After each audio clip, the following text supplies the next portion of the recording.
Il s'agit donc de commencer la partie concernant le traitement distribué en Big Data. Donc, il y a beaucoup d'outils dont je vous ai parlé la dernière fois qu'il faudrait maîtriser donc, dans cet écosystème. Mais avant de vous parler de tout ça, donc, je vais d'abord un petit peu vous faire quelques petits rappels, un flashback sur d'abord le Big Data. Donc ça, il y a des choses en principe que vous savez déjà, donc avec l'explosion de la quantité de données générées par les applications. Alors d'un côté, il y a les réseaux sociaux, il y a les applications web, il y a les applications mobiles, il y a les objets connectés, il y a les logs qui sont générés par les applications, ça veut dire qu'il y a beaucoup de données qui sont générées par les applications, ce qui fait que depuis déjà des années, on cherchait en quelque sorte une solution qui permettait d'abord, comment transmettre et diffuser les données entre les applications distribuées. Ça, c'est vous avez beaucoup d'applications, vous avez des objets connectés, vous avez plein de systèmes distribués. Ben, ces données-là, il y a plein de capteurs qui produisent des données. Alors maintenant, comment d'abord transmettre les données donc, entre les applications? Alors forcément, vous aurez besoin d'utiliser donc ce qu'on appelle des brokers, donc on aura l'occasion d'en parler. RabbitMQ, ActiveMQ, Kafka, donc c'est des outils que forcément qu'il faudrait à un moment donné utiliser dans les systèmes distribués d'une manière générale, parce qu'on a besoin de transmettre les données entre les systèmes distribués. Ça c'est fondamental, parce que sans ça, finalement, on n'arrivera pas à faire communiquer les applications distribuées d'une manière, on va dire, pertinente. Alors d'abord, il faut chercher un moyen qui permet donc de transmettre et diffuser les données entre les applications distribuées. Également, il faut chercher un moyen pour stocker d'abord et sécuriser les données d'une manière distribuée également.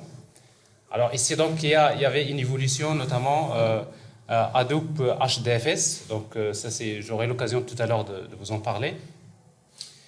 Qui est venu pour proposer un système de fichiers distribués qui permet donc de distribuer les données des fichiers sur plusieurs machines distribuées d'une manière efficace, tolérante aux pannes, avec plein de caractéristiques dont on va parler. Mais également, il y a des SGBD non SQL, principalement donc Cassandra, MongoDB, HBase, Elasticsearch, etc. Donc il y a plein de SGBD qui sont bien capables également de stocker les données, en fait, de stocker une grande quantité de données donc sur des systèmes distribués. Alors ces données peuvent être structurées, ils peuvent être semi-structurés comme ils peuvent être non structurés. C'est-à-dire des fichiers qui ne sont pas structurés, ça peut être des images, ça peut être des vidéos. L'essentiel, c'est qu'il nous faut des moyens technologiques, en termes applicatifs bien sûr, qui sont bien capables de stocker les données, la grande quantité de données d'une manière distribuée, mais pas uniquement stockée, mais d'une manière sûre et sécurisée. Parce que là, derrière le stockage distribué, il y a les problèmes qui surgissent souvent, c'est le problème de tolérance au pain, le problème de haute disponibilité. Donc tout ça, c'est des problèmes qui étaient assez complexes à résoudre, mais en tout cas qui sont résolus en proposant des solutions qui sont fournies actuellement comme HDFS, comme les SGBD non SQL. Donc il y a transmettre, diffuser les données, il y a stocker, sécuriser les données, et après il y a surtout traiter.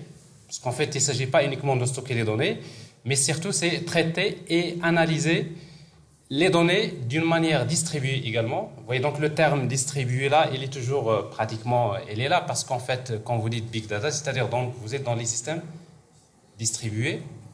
Donc il faudrait traiter, analyser les données d'une manière distribuée en vue d'en extraire la connaissance.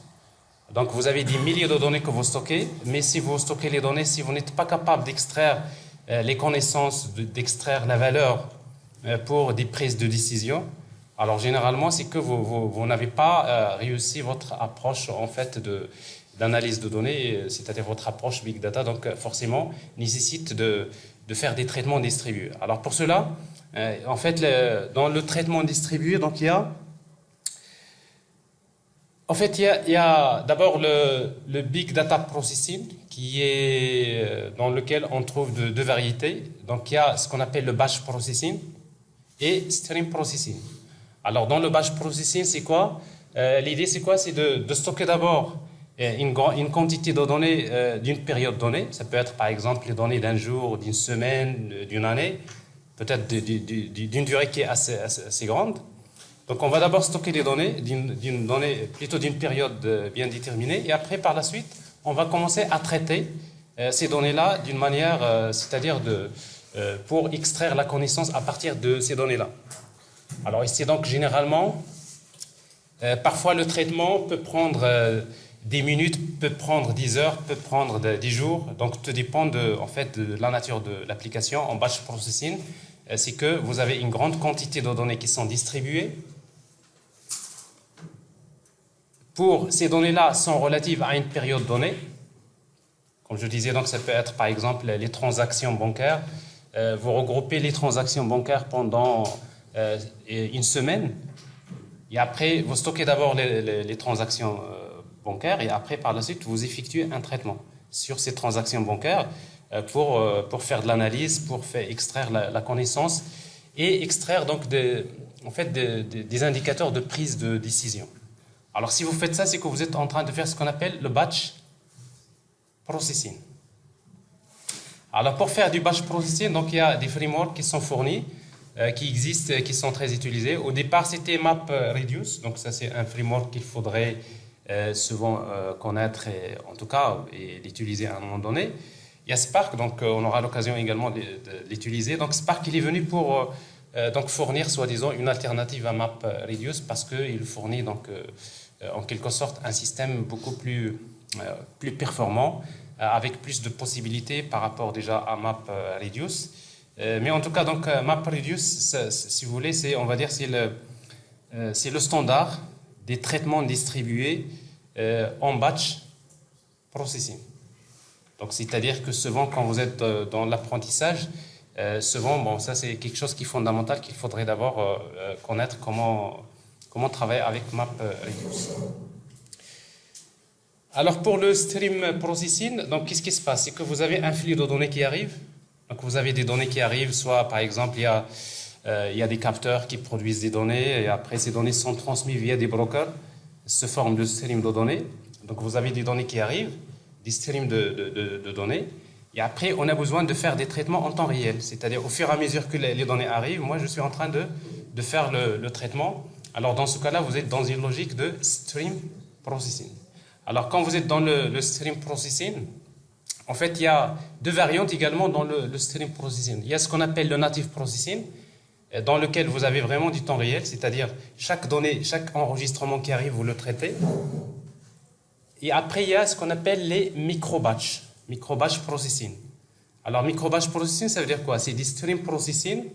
Vous captez les données d'une période réduite, par exemple vous attendez pendant 1 seconde ou 2 secondes pour recevoir une quantité de données, mais une fois que vous recevez cette quantité de données, vous allez la traiter.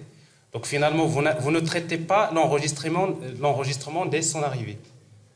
Donc ce que vous faites, c'est que vous recevez les données en temps réel, mais vous faites un cumul des données pendant une période courte, souvent c'est 10 secondes ou quelques secondes souvent.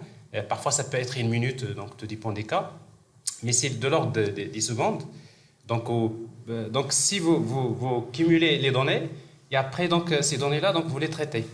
Et après, à nouveau, donc vous attendez encore 1 seconde pour recevoir des données, vous traitez les données. Donc vous êtes bien, on va dire, le principe, c'est vous êtes dans le stream processing, n'est-ce pas? Mais en réalité, vous êtes dans ce qu'on appelle le micro-batch processing. Alors à ce niveau-là, donc il y a des outils, il y a des frameworks qui sont développés pour faire du stream processing. Bon, Spark, il propose justement une solution pour faire ce qu'on appelle du micro-batch processing, donc ça, on aura l'occasion d'en parler. Spark processing, Spark stream processing si vous voulez. Il y a Kafka pour tout ce qui est Kafka Streams, donc pour tout ce qui est Kafka Stream pour tout ce qui est le stream processing. Et après, donc, vous avez des outils comme Flink, Storm, Samza, etc. Donc, il y a plein d'outils qui sont faits là, mais vous n'êtes pas censé, en fait, connaître et utiliser tous les outils parce que ça évolue. Ça évolue, donc, il y en a ceux qui sont déjà dépassés. Il y a beaucoup d'outils que je vais vous citer tout à l'heure. Il y en a ceux qui sont déjà, on va dire, dépassés, qui ne sont pas très utilisés, donc ça ne sert à rien de vous investir donc pour c'est-à-dire la maîtrise. Mais il est important à un moment donné de savoir quelles sont les technologies et les outils les plus importants à maîtriser. Bon, ça c'est quelque chose qu'on va voir bien sûr après. Donc, traiter, analyser les données d'une manière distribuée en vue d'extraire la connaissance. Pour cela, vous avez besoin de faire du Big Data Processing, soit vous utilisez le Batch Processing ou bien Stream Processing. Et dans le Stream Processing, vous pouvez avoir deux approches, soit Native Processing, c'est le temps réel, ou bien tout simplement Micro-Batch Processing, donc ça c'est ce que je viens de dire. Alors en plus de cela, il faut également, il vous faut bien sûr pour extraire la connaissance à partir des données, donc vous avez besoin d'utiliser des algorithmes de data mining, machine learning, et après il y a plein de frameworks qui sont utilisés à ce niveau-là, TensorFlow, Deep Learning 4G, Weka, donc ça c'est en fait des frameworks et des outils qui sont utilisés pour faire du data mining, de faire du machine learning, donc forcément à un moment donné vous aurez besoin de travailler à ce niveau-là, parce que parfois avec par exemple déjà Spark il fournit aussi donc une librairie donc pour tout ce qui est machine learning, donc c'est-à-dire qu'avec quand vous êtes dans le batch processing, vous disposez généralement des librairies qui permettent de faire du machine learning. Mais parfois, avec Spark, par exemple, vous faites des traitements, vous pouvez, pour calculer des indicateurs de prise de décision si vous voulez. Mais parfois, il est très difficile d'extraire la connaissance à partir des données. Alors pour cela, il faut faire appel à des algorithmes de l'intelligence artificielle, notamment avec les réseaux de neurones, avec machine learning, deep learning. Donc vous allez pouvoir encore prendre les données cumulées. Donc vous avez un ensemble de données qui sont déjà là. Vous utilisez ces données-là pour entraîner un modèle. Une fois que le modèle est entraîné, par la suite, vous utilisez votre modèle entraîné pour faire des prédictions. C'est-à-dire, il y a des données qui arrivent. Par exemple, je ne sais pas, vous avez un problème, analysé par exemple on va dire des fraudes ou bien au niveau de la sécurité. Donc, par exemple, vous avez des données qui arrivent, des utilisateurs qui se connectent à votre système. À un moment donné, vous avez besoin d'un système qui va vous indiquer ça, il y a peut-être il y a une faille de sécurité ou tout simplement il y a des indicateurs qui précisent comme quoi, par exemple, c'est une attaque. C'est une attaque ou tout simplement c'est une fraude. Alors, pour pouvoir en arriver là, il vous faut d'abord de l'historique, il vous faut les données de l'historique, et après vous utilisez les données de l'historique pour entraîner le modèle. Une fois que le modèle est entraîné, après vous pouvez intégrer votre modèle carrément dans votre modèle de stream processing, c'est-à-dire vous avez les données au fur et à mesure qui arrivent, et après vous les donnez à votre modèle, et votre modèle il va vous dire est-ce que ça c'est une fraude ou pas, hein? Est-ce que ça c'est une attaque ou pas, par exemple. Donc tout ça, forcément, tout ça est lié, tout ça, ça concerne le traitement distribué de données. C'est le Big Data Processing, donc forcément, ça inclut ces éléments. Mais après, donc, il vous faut des outils de visualiser les données, notamment visualiser les indicateurs de prise de décision. Donc, il y a des outils... au niveau de Data Analytics, il y a plein d'outils qui sont fournis qui vous permettent de visualiser. Donc, vous avez des datasets, vous pouvez les visualiser en vue donc de repérer des indicateurs, bien sûr, de prise de décision. Mais dans la majorité des cas, donc, ces outils sont fournis également avec des algorithmes de machine, deep learning, etc. Mais en tout cas, donc, souvent, à un moment donné, vous aurez besoin des outils qui permettent de vous donner des rapports, de visualiser les données pour pouvoir faciliter la prise de décision. Donc vous êtes dans le domaine du Big Data Visualization. C'est bon? Alors ça, c'est juste quand vous êtes dans une problématique Big Data. Donc là, il y a aussi l'histoire, donc vous la connaissez, des 3V, des 5V, donc n'est-ce pas? C'est bien. Alors, c'est à rappeler. Alors, le Big Data, donc, c'est les 3V. Donc, les 3V, ça veut dire d'abord, quand est-ce que vous dites que vous avez une problématique de Big Data? Quand vous avez ces trois conditions sont réunies. D'abord, vous avez la notion de volume. Le premier V, c'est le volume, c'est-à-dire vous avez une grande quantité de données. Bon, généralement, on parle de l'ordre des pétaoctets, donc en tout cas en plus. Vous avez le deuxième V, c'est la variété, parce qu'en fait, les données là ne sont pas toutes n'ont pas toutes le même format. Il y a la variété, donc vous avez des données en format texte, des données en format CSV, il y a des données qui ne sont pas structurées, des données qui sont semi-structurées. Au format XML, JSON, vous avez des images en format binaire, des vidéos, vous avez des fichiers audio, vous avez des bases de données relationnelles qui sont structurées, vous avez des bases de données non SQL, donc ça veut dire que vous avez une variété de données. Donc vous êtes dans ce contexte-là. Donc ça veut dire que généralement dans les problématiques du big data, vous n'avez pas toujours un seul SGBD, on va dire, qui stocke les données d'une manière structurée, mais souvent vous êtes dans un contexte de variété. Vous aurez à traiter beaucoup de données. Il y a des données qui vont provenir des fichiers texte, il y en a d'autres qui proviennent des fichiers Excel, il y en a d'autres qui proviennent des bases de données relationnelles, il y en a d'autres qui proviennent d'autres formats, etc. Donc ça c'est la notion de variété. Il faut juste noter que les données que généralement qu'on traite en entreprise, c'est-à-dire les données qui sont souvent exploitées par les utilisateurs. Dans les données exploitées par les utilisateurs, il y a uniquement 20% souvent, il y a moins de 20% des données qui sont structurées. Sinon, plus de 80% des données ne sont pas structurées. Donc forcément, parce que quand vous avez des vidéos, des fichiers audio, imaginez sur YouTube, vous avez, en fait, les données que vous avez dans des vidéos, c'est des données qui ne sont pas structurées. Bon, forcément, donc si vous voulez extraire des informations à partir des vidéos, donc il vous faut vraiment faire des algorithmes de deep learning, et bon, il faut faire appel à des techniques qui permettent d'extraire la connaissance à partir des données non structurées. Donc forcément, il y a des algorithmes à ce niveau-là. Alors le troisième V, c'est la vélocité, c'est-à-dire la fréquence de l'arrivée des données. Donc forcément, c'est qu'il y a des données qui arrivent, c'est-à-dire avec une vitesse, on va dire, importante. Donc ce qui fait que la quantité de données commence à s'exploser. C'est-à-dire, il ne s'agit pas d'avoir un fichier de 1 pétaoctet ou bien de pétaoctet pour dire que j'ai une problématique de big data. Mais le problème, c'est que vous avez une quantité de données qui dépasse les pétaoctets, mais en même temps, les données arrivent tout le temps. C'est-à-dire, vous avez des capteurs qui produisent des données, c'est-à-dire la quantité de données va s'exploser. Donc ça, c'est la vélocité. Donc c'est la vitesse d'arrivée des données qui fait parfois qu'il faudrait prévoir une stratégie de traitement big data. Alors en fait, le big data, c'est également les 5 V, également, que vous connaissez. Donc en plus du volume, variété, vélocité, dont je viens de parler, on va ajouter encore la véracité. Alors, en fait, la véracité, c'est la fiabilité et la crédibilité des données collectées.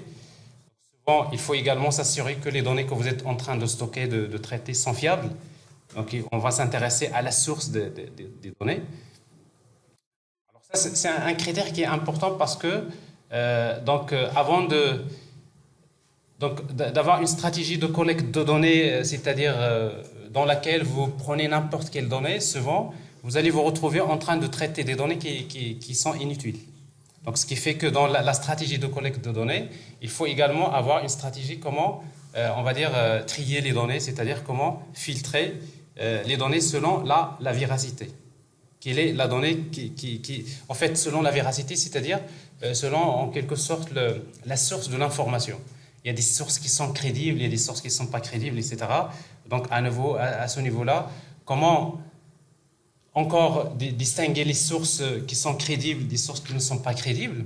Ça peut être l'objet carrément du machine learning, ça peut être parfois, donc, historiquement, vous avez des modèles que vous pouvez entraîner, et après, donc, votre modèle, il peut vous dire, par exemple, que telle information, la source de telle information, est-ce qu'elle est fiable, à quel pourcentage?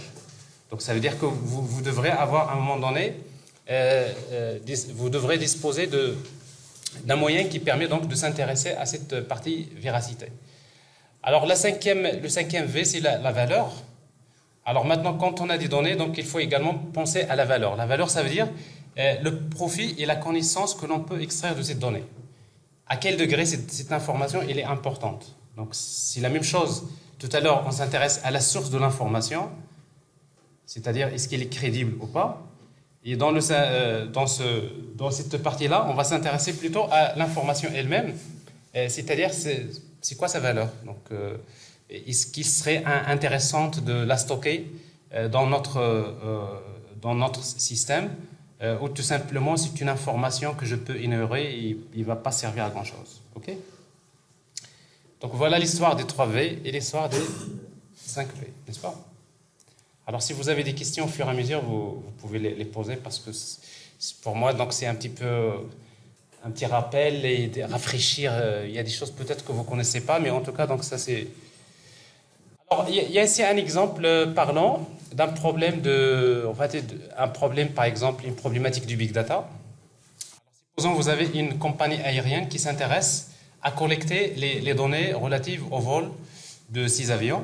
Donc vous avez par exemple, la compagnie dispose de plusieurs avions, donc il y a plein d'avions qui effectuent des vols partout dans le monde.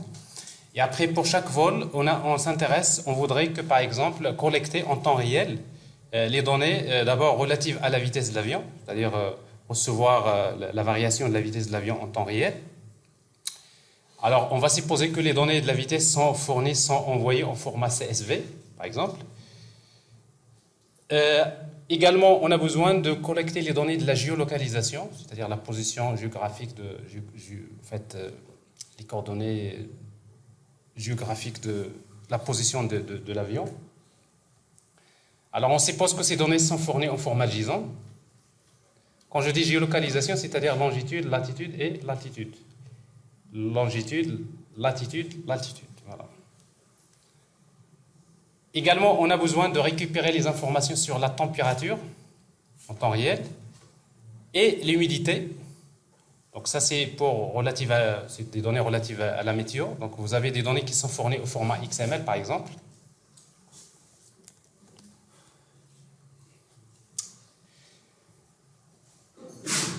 Il y a une coupure de temps en temps sur le vidéoprojecteur qui dérange.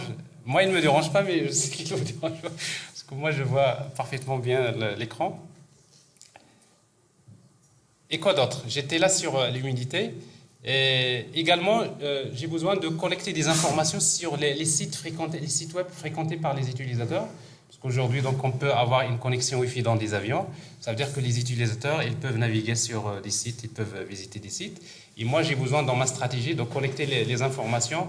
Quels sont les meilleurs sites qui sont fréquentés par les utilisateurs? Tout ça, c'est des informations qui peuvent permettre de déterminer donc, une stratégie de marketing, etc., de cibler la publicité, etc. Donc, c'est toujours des informations importantes.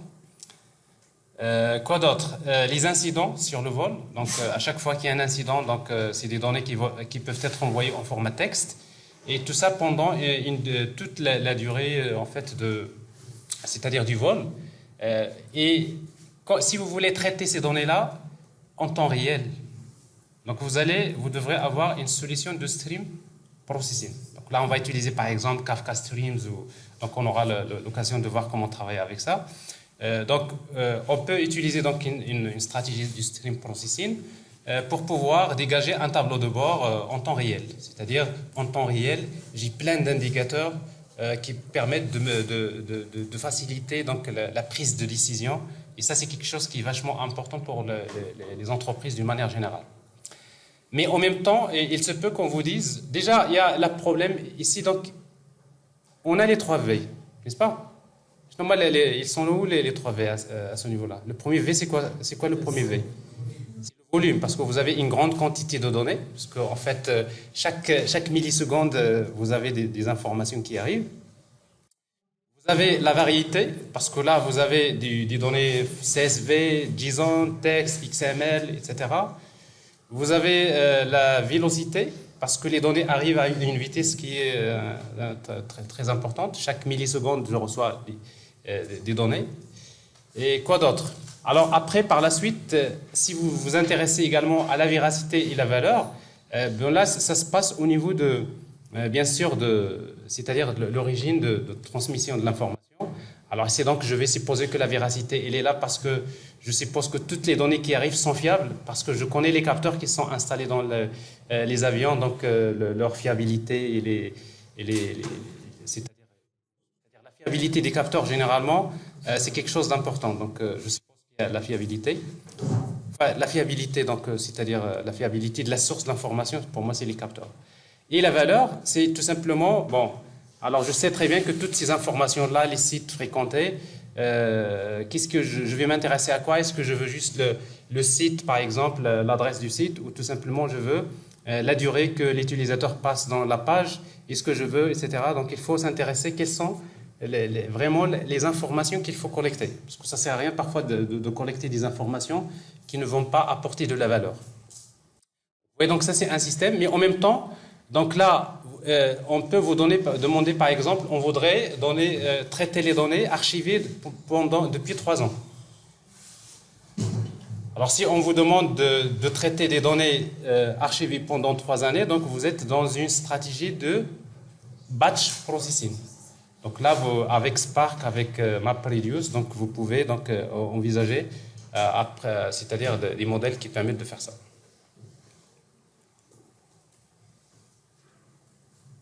C'est clair?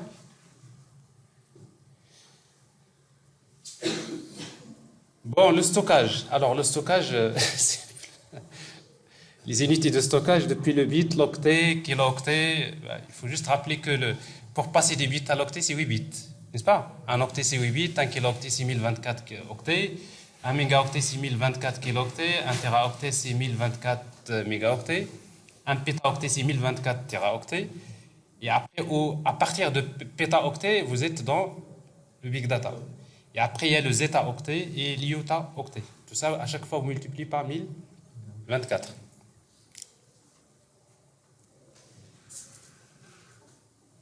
Alors, le big data dans la vie courante. Alors ça, c'est une problématique, juste pour vous expliquer la problématique du MapReduce. Imaginez que vous avez ouvert un restaurant. Et après, au départ, donc, vous avez un cuisinier qui est assez performant, très bon cuisinier si vous voulez, mais qui va faire tout. C'est-à-dire que ce cuisinier-là, c'est lui qui va traiter les commandes. Donc, c'est lui qui va préparer la sauce, c'est lui qui va préparer tous les ingrédients, c'est lui qui va faire tout, l'essentiel, c'est lui qui va traiter la commande. Okay? Alors, pour cela, pour qu'il puisse faire ça, pour qu'il fasse son job, il a besoin de stocker, c'est-à-dire les données, en fait, les matières premières. Donc, il a besoin d'un système de stockage. Alors, donc, c'est un réfrigérateur. Alors, pour les applications, c'est le disque dur, c'est en tout cas. Alors, donc, il va stocker c'est-à-dire tous les ingrédients, toutes les matières premières qu'il lui faut donc, dans le réfrigérateur. Et après, lui, il va faire son travail tranquillement. Et après, il va commencer à livrer donc, les commandes. Au départ, ça marche très bien. C'est-à-dire le cuisinier, il est bien capable de traiter les commandes de ses clients. Mais comme il y a beaucoup de succès, à un moment donné, il y a beaucoup de commandes. Quand vous avez beaucoup de commandes qui arrivent, qu'est-ce qui va se passer? Le premier problème, c'est que le délai d'attente va être important. C'est-à-dire qu'il y a un client qui passe sa commande, alors il va attendre parfois une demi-heure, 1 heure pour avoir sa commande. Pourquoi? Tout simplement parce que si vous voulez faire la même chose, si vous voulez traiter toutes les commandes avec le même cuisinier, donc il sera débordé, tout simplement. C'est normal. Vous voyez bien ça, normal, n'est-ce pas? Alors, c'est quoi la solution? Alors, la solution, vous allez dire, votre restaurant, pour qu'il puisse conserver ses clients et après offrir, bien sûr, la qualité de service. Donc, il faudrait avoir une autre organisation qui est différente. Alors, vous allez sans doute penser à quoi? Vous allez d'abord penser à diviser les tâches, en fait, c'est-à-dire diviser les tâches plutôt en plusieurs sous-tâches. Alors, pour préparer des commandes, donc vous allez recruter d'autres cuisiniers. Bon, il y a un cuisinier, par exemple, spécialisé dans la préparation de la sauce. Par exemple, il y a un cuisinier qui va se spécialiser juste pour préparer, par exemple, la viande. Il y a un autre qui va préparer, par exemple, je sais pas, les poissons, etc., etc. Donc, c'est-à-dire, quand vous allez diviser une tâche en plusieurs sous-tâches, donc vous êtes en train de faire ce qu'on appelle une opération de map, ce qu'on appelle les mappers. Mappers, c'est-à-dire, c'est en quelque sorte de découper le problème en plusieurs tâches qui peuvent être traitées d'une manière distribuée. Alors, pour que chaque cuisinier puisse préparer ses propres tâches, il a besoin de son propre système de stockage. C'est-à-dire que chaque cuisinier, on va lui fournir donc un réfrigérateur dans lequel il va stocker uniquement les aliments ou bien les matières premières dont il a besoin, n'est-ce pas? Alors ici, donc, vous êtes dans un système distribué de stockage, n'est-ce pas? Au départ, c'était un seul disque dur. Après, ça va être plusieurs machines distribuées. Parce qu'en fait, chaque cuisinier, donc, il a besoin de ses propres aliments. Alors, donc, il nous faut un moyen qui permet de distribuer les données sur plusieurs machines, d'une manière sécurisée, d'une manière un peu plus fiable. Forcément, il y a le système Hadoop HDFS, on est un exemple, qui permet donc, qui va se charger de faire cette opération. Donc, qu'est-ce qui se passe dans ce cas-là? Allez-y.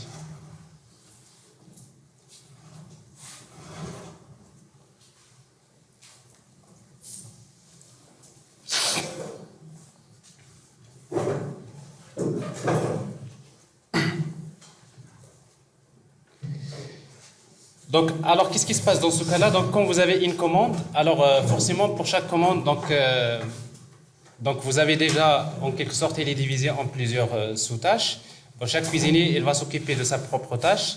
Et après, par la suite, c'est pas suffisant. Pourquoi? Parce que vous avez besoin d'un autre chef cuisinier qui va se charger d'assembler. Hein. Donc, assembler, donc, on va dire, les résultats fournis par les sous-tâches pour pouvoir préparer la recette. Donc, c'est-à-dire pour finaliser la recette. Alors ça, c'est ce qu'on appelle, l'opération s'appelle reduce. Reduce, c'est-à-dire vous avez le map qui permet donc de diviser, d'exécuter, on va dire de diviser la tâche en plusieurs sous-tâches, les traiter d'une manière distribuée, d'une manière parallèle et distribuée. Et après, par la suite, le reduce, il va prendre les résultats de chaque sous-tâche et après, il va assembler en vue tout simplement de fournir donc la recette. Alors, dans la vie quotidienne, on arrive généralement, pratiquement, les gens travaillent, c'est comme ça que ça se passe, pour pouvoir régler le problème. Ça, c'est un problème de surcharge, n'est-ce pas? Quand la quantité de commandes devient importante, il vous faut une organisation qui peut être peut-être mieux que celle-là, mais en tout cas, donc, il faut penser à quelque chose dans ce sens. Donc, ça veut dire que dans une stratégie Big Data, d'une manière générale, le Big Data, il a commencé comme ça. Il a commencé avec Hadoop HDFS, parce qu'en fait, il nous faut un système de fichiers distribués qui est important pour comment distribuer les données sur plusieurs machines, etc., d'une manière fiable et tolérante aux pannes, etc. Et il vous faut également un framework qui permet d'exécuter, de faire le traitement distribué, en quelque sorte. Alors, parmi les frameworks qui sont créés au départ, il y a MapReduce. Alors, MapReduce, donc, comme vous le voyez, donc Map, c'est une opération qui consiste à diviser la tâche en plusieurs sous-tâches, et Reduce, il est là donc pour faire des opérations d'agrégation en vue d'assembler les résultats pour fournir le résultat final. C'est clair? Bon, ça c'est juste un exemple. Alors donc les Hadoop, c'est quoi? C'est un framework qui permet de stocker et de traiter une grande quantité de données d'une manière parallèle et distribuée. D'abord, c'est un framework qui est libre, développé en Java et qui est destiné à faciliter la création des applications massivement distribuées. Quand on dit massivement distribuées, c'est-à-dire vous êtes dans vraiment des milliers de nœuds, beaucoup de machines. Donc d'abord, au niveau stockage, donc il fournit un système de fichiers distribués. Donc, il fournit donc un framework qui permet de distribuer les données des fichiers d'une manière distribuée, c'est HDFS. Au niveau de traitement, il fournit un framework MapReduce qui permet donc de faire du batch processing en quelque sorte, c'est-à-dire faire le traitement distribué. Et également avec la prise en charge des caractéristiques fondamentales du calcul de haute performance, à savoir la haute disponibilité, la scalabilité, tolérance au pain, la reprise après échec, la sécurité. Mais tout ça, quand vous parlez de la haute disponibilité, scalabilité, tolérance au pain et la reprise après échec, etc., donc tout ça, vous parlez de ce qu'on appelle le calcul de haute performance, High Performance Computing. Donc ça, c'est les caractéristiques des systèmes distribués. Parce que le grand problème Le défi des systèmes distribués, c'était ça. Alors pour en arriver là, depuis les années 2000 jusqu'à maintenant, il y a plein d'algorithmes qui étaient créés dans les systèmes d'équilibrage de charge. Il y a plein d'algorithmes qui étaient créés pour résoudre le problème de tolérance aux pannes. Il y a plein d'algorithmes qui étaient créés pour résoudre le problème de scalabilité, etc. Donc, c'est-à-dire, il y a une grande évolution au niveau de la recherche d'abord. Et après, ces algorithmes tombent, bien sûr, au niveau industriel. Et après, ça constitue donc des frameworks qui permettent de résoudre ces problèmes-là réellement pour les entreprises. Alors au départ donc Hadoop dans sa version 1.0, au départ l'architecture il est fourni comme ça. Hein. Donc vous avez HDFS, donc ça c'est le système de fichiers distribué. Donc ça c'est pour le stockage, donc régler le problème comment distribuer les données des fichiers dans un système de fichiers distribué. Et après, juste au-dessus duquel, vous avez MapReduce. Alors pour MapReduce, donc, il va faire en quelque sorte deux choses. Donc d'abord, il va gérer les ressources du cluster. Donc c'est-à-dire c'est MapReduce qui va gérer l'allocation, en fait, gérer tout ce qui est les différentes ressources fournies par le cluster, mais également il va faire le traitement distribué, c'est-à-dire le data processing. Donc c'est-à-dire dans la version 1.0, c'est MapReduce qui va se charger de faire la gestion des ressources du cluster. Alors, ce qui fait que dans la version 1.0, pour utiliser HDFS, on est obligé d'utiliser MapReduce. En fait, pour faire des calculs distribués, c'est MapReduce. Mais à partir de la deuxième version, à partir de Hadoop 2.0, les choses ont changé. Pourquoi? Parce que donc vous avez HDFS et après Hadoop a créé donc un YARN. Alors YARN, bon d'abord YARN ça veut dire d'après ce qu'on dit, en tout cas c'est pas sûr, Yet Another Resource Negotiator. Donc c'est un système de gestion des ressources du cluster. Donc c'est lui qui va se charger de gérer. Donc je veux faire un traitement, j'ai besoin d'une ressource. Quand vous dites ressource, soit au niveau stockage, soit au niveau traitement. Donc lui, il va se charger de faire donc cette gestion-là. Et du coup, donc MapReduce, il vient après sur YARN, c'est-à-dire que MapReduce, il peut faire du big data processing, du batch processing, mais lui-même, il va s'appuyer sur YARN pour pouvoir faire tout ce qui est la gestion des ressources du cluster. C'est clair? C'est quoi l'avantage? L'avantage, c'est que maintenant, on n'est plus obligé d'utiliser MapReduce. Parce que d'ailleurs, MapReduce, il a un certain nombre de limites, notamment quand vous avez des traitements qui sont itératifs. Donc, il y a des cas que MapReduce ne peut pas traiter, malheureusement. Donc, ce qui fait qu'il y a de la place pour d'autres frameworks pour notamment faire mieux. Alors, ce qui fait que l'architecture, il a été faite pour cela. C'est-à-dire laisser les autres frameworks la possibilité d'exploiter HDFS en vue donc bien sûr de faire du traitement du big data processing. Alors justement parmi ces frameworks il y a Spark. Donc Spark il est venu là. Il est venu donc pour fournir une alternative qui est beaucoup plus puissante par rapport à MapReduce. C'est-à-dire si aujourd'hui vous êtes en entreprise, il vaudrait mieux se lancer sur Spark. Donc, mais l'empêche qu'il faut faire en fait les deux. Donc il faut comprendre un petit peu, travailler avec MapReduce, mais également travailler avec Spark. Alors tout ça c'est du Java de toute façon. Les gens qui travaillent souvent avec le langage Java, c'est des frameworks qui sont basés sur la technologie Java. Et après, par la suite, donc, la programmation, relativement, il n'est pas complexe, mais plutôt ce qui est compliqué au départ, peut-être, c'est de comprendre l'architecture, comment les choses sont gérées. Donc, c'est ce qu'on va essayer de faire. Est-ce que c'est clair? Clair? Alors, si vous ne posez pas de questions et que vous seriez comme ça veut dire que c'est clair. C'est bon? Pas de questions? Pas de remarques? Bien. Alors ça, j'en ai déjà parlé. Alors, pour faire donc le traitement distribué, donc il y a en fait deux approches. Il y a le batch processing, c'est ce qu'on appelle le traitement par lot. Alors, le traitement, donc il s'agit bien c'est le traitement de blocs de données déjà stockés sur une période donnée. C'est ce que je viens de dire tout à l'heure. Vous avez cumulé le stock de données pendant une longue durée, une heure, une année, un jour, une semaine, etc. Et après, par la suite, on va procéder au traitement de ces données en vue d'extraire des connaissances.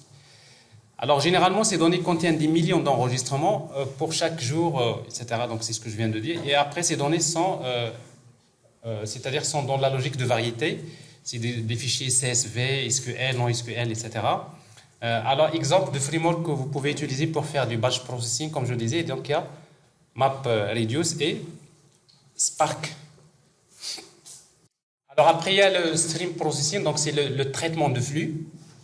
Principalement, contrairement au traitement par lot, où les données sont liées avec un début et une fin. C'est-à-dire que quand vous faites dans du batch processing, vous êtes en train de traiter des données de la date X jusqu'à la date Y. C'est-à-dire vous avez une limite. D'accord ? Ça, c'est pour le batch processing. Mais pour le stream processing, donc, il est destiné au traitement de flux de données sans fin, qui arrive, c'est-à-dire il n'y a pas de fin. C'est-à-dire vous êtes en train de traiter, mais au fur et à mesure que vous traitez, les données sont toujours en train d'arriver en temps réel. Donc, de façon continue pendant des jours, des années, des mois, etc. Donc, tout dépend du contexte. Donc, là, c'est la notion de stream processing. Alors, le traitement de flux nous permet donc de faire des traitements en temps réel et permet d'introduire des données dans des outils d'analyse dès qu'ils sont générés en vue d'obtenir des résultats d'analyse instantanés. C'est-à-dire que l'idée principale, c'est quoi? C'est que chaque information qui arrive, je la traite. Mais il se trouve que parfois, pour analyser les données, vous avez besoin de faire des opérations, vous avez besoin de faire des opérations de regroupement. Alors, ça veut dire quoi des opérations de regroupement? Ça veut dire que vous avez besoin, au fur et à mesure que les données arrivent, je les traite, mais en même temps, j'ai quelque part une table dans laquelle je stocke l'historique des données qui sont passées pendant, par exemple, depuis le début ou peut-être pendant une durée. Et après, par la suite, ça me permet de faire des calculs. Par exemple, si vous voulez, je vous envoie par exemple je vous envoie en temps réel des transactions relatives aux banques. Et à un moment donné, votre stratégie, c'est de calculer combien de transactions relatives à chaque banque, par exemple. Vous vous intéressez le nombre de transactions par banque. Alors, dans ce cas-là, il y a des transactions qui arrivent. Et après chaque transaction, vous avez besoin de garder une transaction, ça concerne une banque X. Je la garde dans un tableau.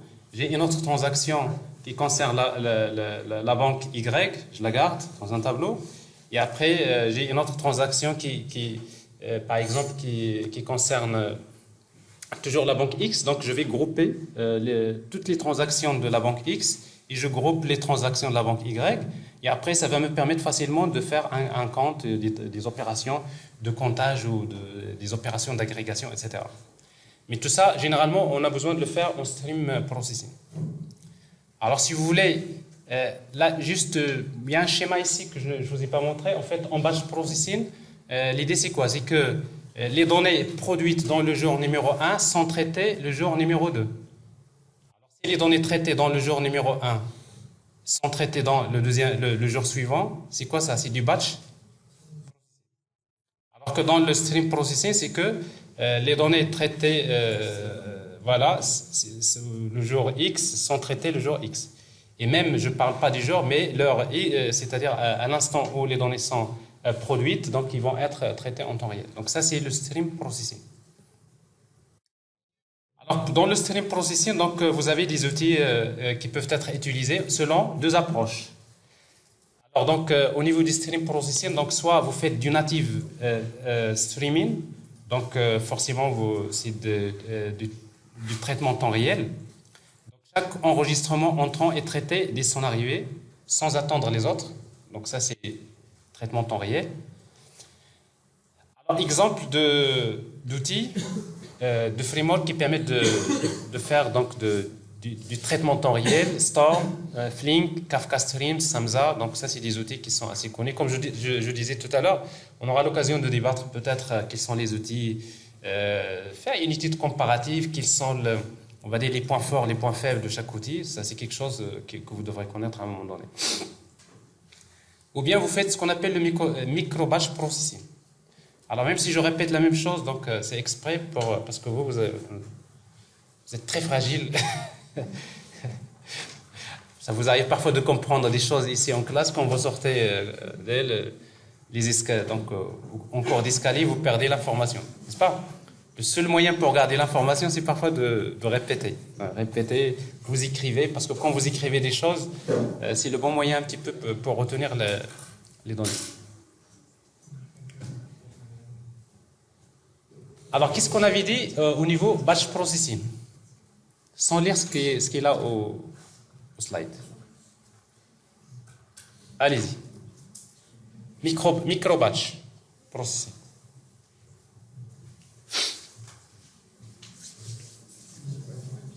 Oui. Voilà, pour une durée réduite, ça peut être des microsecondes, enfin des secondes, de l'ordre des secondes en tout cas. Donc vous êtes dans la notion de micro-batch. Donc vous faites un cumul de données qui arrivent pendant une période donnée, et après vous traitez ces données-là. Donc dans ce cas-là, vous êtes dans le contexte du micro-batch ou bien des minéraux si vous voulez. Alors pour faire ça, donc, vous pouvez utiliser donc, Spark, Streaming, Storm, Trident. Donc il y a des outils qui permettent de faire ça. Mais généralement, tous les outils de stream processing, c'est-à-dire peuvent également faire des micro-batch. L'inverse, non. C'est-à-dire, si je prends par exemple Kafka Stream, est-ce que je peux faire, avec Kafka Stream, je peux faire des traitements en temps réel? Ça, je peux le faire. Real-time streaming. Mais avec Kafka Stream, alors ça c'est le matin, c'est toujours, j'ai toujours ce problème. Hein. Ah, voilà, non. Si vous dites Kafka Stream, est-ce que vous pouvez faire des micro-batch processing? Oui. Alors dans Kafka Stream, vous avez des opérateurs qui sont ce qu'on appelle le win-to-win, qui vous donnent la possibilité de traiter les données qui arrivent sur une fenêtre quelconque, c'est-à-dire une durée de 5 secondes ou 1 minute ou je ne sais pas quoi. Et après, vous pouvez faire les mêmes traitements, ça concerne uniquement ces opérations. Donc c'est-à-dire vous pouvez faire mais plutôt l'inverse, non. Il y a des outils qui font donc le micro-batch processing, mais ils ne sont pas dans la logique de real-time processing.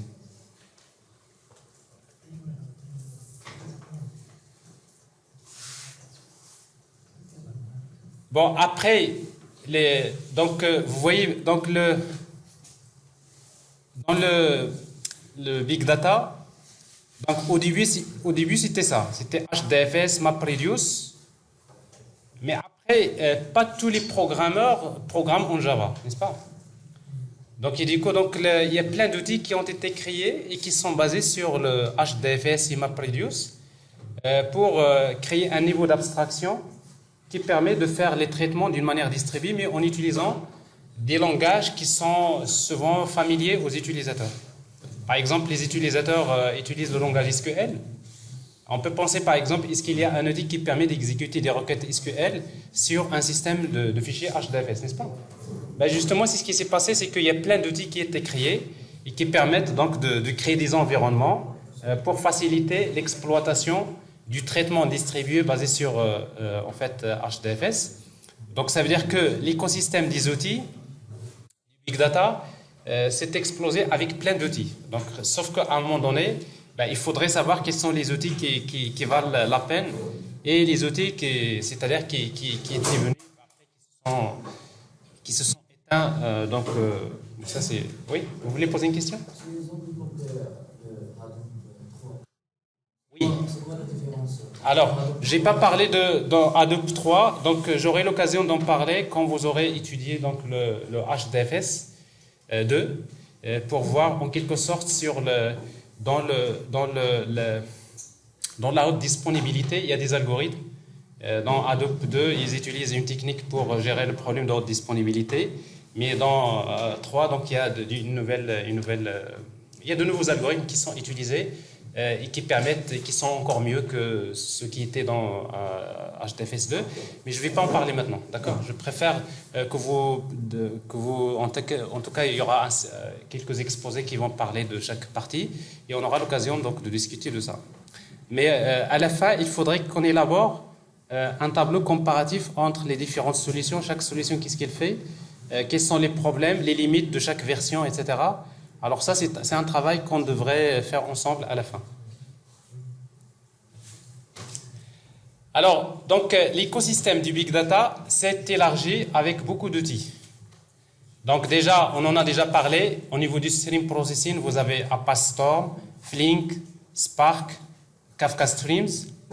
Mais il y a quelque chose qui est extra important dans les systèmes, dans le Big Data, c'est Apache Zookeeper. Donc pratiquement, il est présent. Donc c'est un système qui permet de faire la gestion de la configuration des systèmes distribués pour assurer la coordination.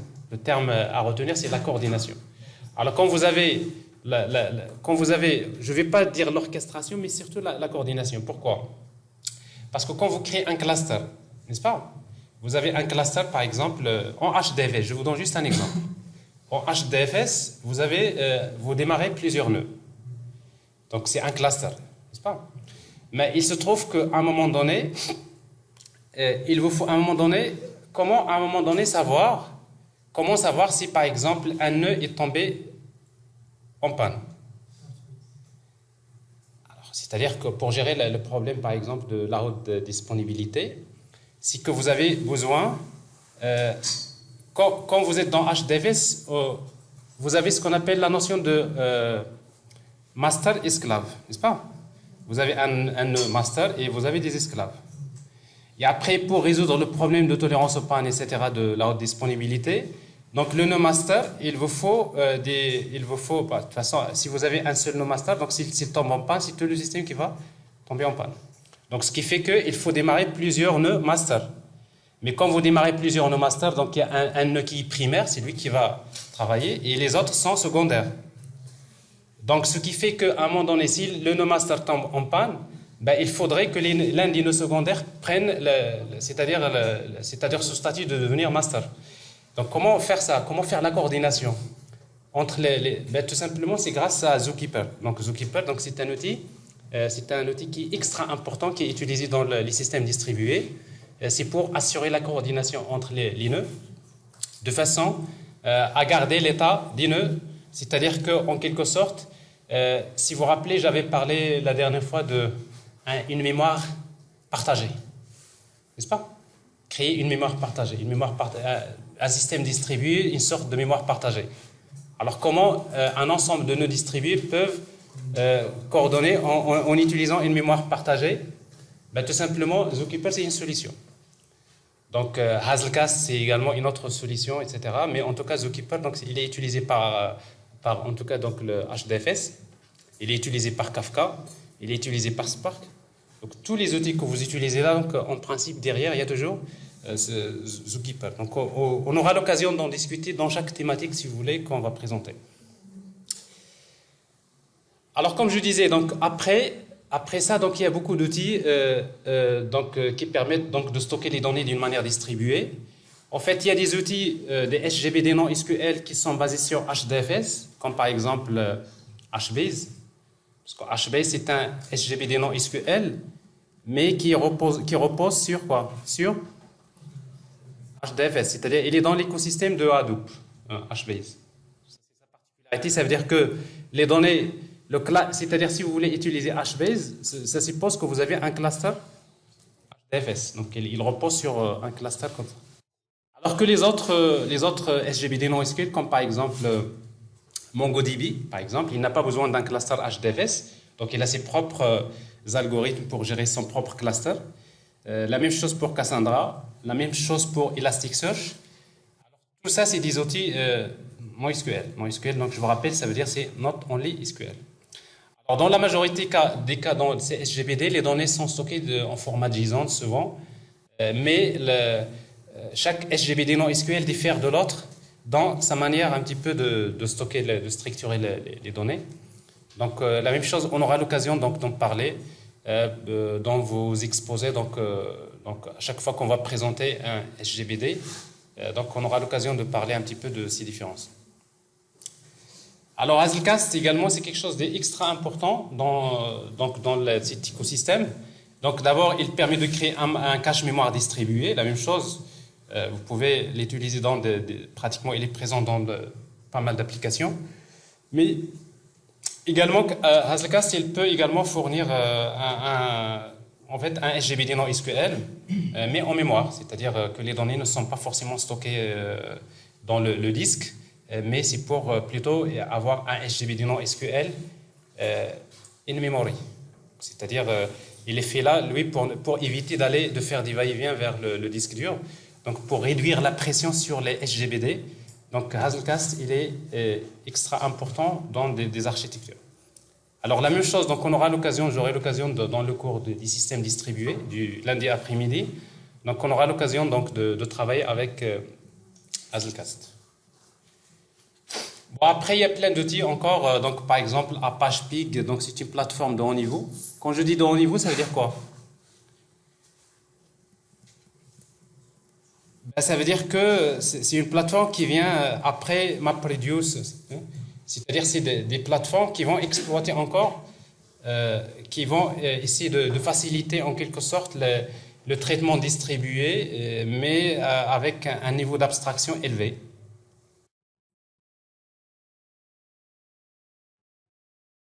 Donc en fait, donc c'est une autre manière. Avec Apache Pig, c'est une autre manière de créer des applications basées sur MapReduce en utilisant le langage Pig latin qui ressemble au langage. Donc, au lieu de créer des codes Java. Donc, vous voyez donc les outils, mais derrière, c'est toujours MapReduce qui fait le travail. Alors, juste, c'est des frameworks qui permettent c'est une couche d'abstraction de haut niveau qui permet de faciliter la création d'applications MapReduce. Donc Apache Hive, donc c'est une infrastructure d'entrepôt de données pour l'analyse de requêtage avec un langage qui est proche de SQL. Vous voyez bien, être proche de SQL, c'est une manière de garder la continuité, parce qu'en fait tout le monde avait l'habitude d'utiliser SQL, donc il faudrait chercher quelque chose qui permet de donner une syntaxe qui est proche de SQL. Alors donc vous avez Apache Flamme ou Flume, ou je ne sais pas comment prononcer ça. Alors, pour le prononcer, c'est Flamme.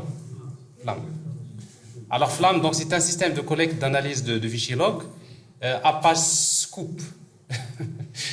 Donc, etc. Donc, vous avez plein d'outils. En tout cas, donc, je vous ai juste cité des outils, mais vous n'êtes pas vraiment. C'est des outils qui viennent de savoir chacun qu'est-ce qu'il fait. Mais sur les outils, donc, il y en a ceux qui sont vraiment exploités, il y en a ceux qui sont dépassés. Donc, c'est pas important donc de maîtriser techniquement parlant tout ça, mais les choses les plus importantes, donc on aura l'occasion donc les travailler sous forme de travaux pratiques.